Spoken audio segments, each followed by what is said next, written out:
why I jumped on here. So I literally just posted something on Facebook that I'm waiting on people to respond to, and I wish people were quicker or not in bed right now, even though it's 10:36. But shout out to Shauna Miles. Reading her book made me realize there's no need for me to change the names of places that are from my actual hometown. I don't know why I thought that was a copyright issue. And I actually looked it up, and as long as you're not speaking ill of a particular product name or a particular a product name, a brand name, you're fine. So like in the one thing I'll admit, and I'm gonna start doing this once a week, I'm gonna start talking about something about the novel, whether it's the creative process or something about the characters, not necessarily giving the book away, but just to hype it up, promotion per se. I'm gonna do my best to try to tie videos or talks or what people are talking about into my book as promotion. I'm gonna try my darndest to do that because I need to hype it up and get people, get people ready for it. Because I realize there's a lot of authors that I follow, like Shauna Miles, who she's been hyping up Isa Igwe, I want to say since the spring, and it's not coming out until next month, October. So you got to do what you got to do. But I digress. So pretty much, one thing that is not what happened when I was in middle school, we had a middle school.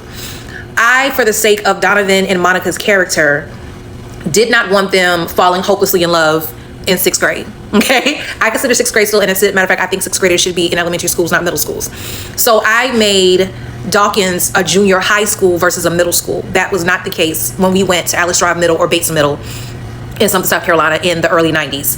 But I decided to make Dawkins a junior high, but instead of calling it Dawkins, I will call it Alice Drive Middle.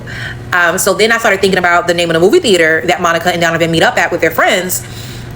We had 2 movie theaters, and if I'm wrong, tell me because I don't remember. We had 2 movie theaters in in Sumter, South Carolina, and there was both of them on Broad Street, but one was tucked behind Bojangles and Kentucky Fried Chicken. I don't think it's still open. It was like 2 or 3 of them in one thing. And then you had another one that was tucked behind on Broad Street, but it was in the shopping center in the corner, like a plaza. And that's the one I have them going to, because I remember going to that. I remember going to both of them, but then the question popped up in my head. Number 1, what's the name of the place? Number 2, did we go to one theater more than the other? Like growing up in the 90s, the late 90s in Columbia, South Carolina, if you wanted to go to a black movie theater, you went to the Columbia Mall movie theater, and there was a Columbia Mall movie theater right when you turn in that corner of Columbia Mall, sitting off to the right, which is now abandoned, and then what is now called Spotlight movie theaters, Spotlight Cinemas now, that used to be a black. I don't know if it was black owned, but they were known for playing black movies, okay? You didn't go to movies at Polo, which was the only closer down 2 notch, which is now Tiffany's, in a storage place. Sand Hills movie theater was non-existent. I don't remember going over to Columbiana for movies or Dutch Square or even what used to be Richland Fashion Mall. I don't remember going there for movies when coming up. I take that back. There was a movie theater, and I don't know if it's still there, off of Forest Drive we used to go to. But it's like, okay, what was the name of that movie theater?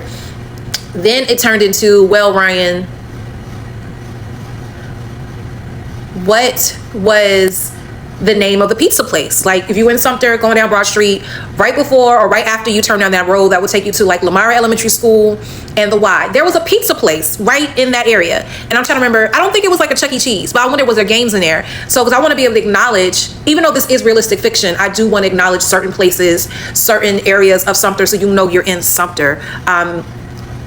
A lot of people, I'm good about saying I'm from Sumter, South Carolina, even though I've spent more time in Columbia than I did in Sumter. I mean, the fact that I graduated from high school here in 1998, moved back here when Joshua was about 1.5, and he's now 18. I've definitely lived in Columbia just as long as I lived in Sumter, maybe 2 or 3 years more.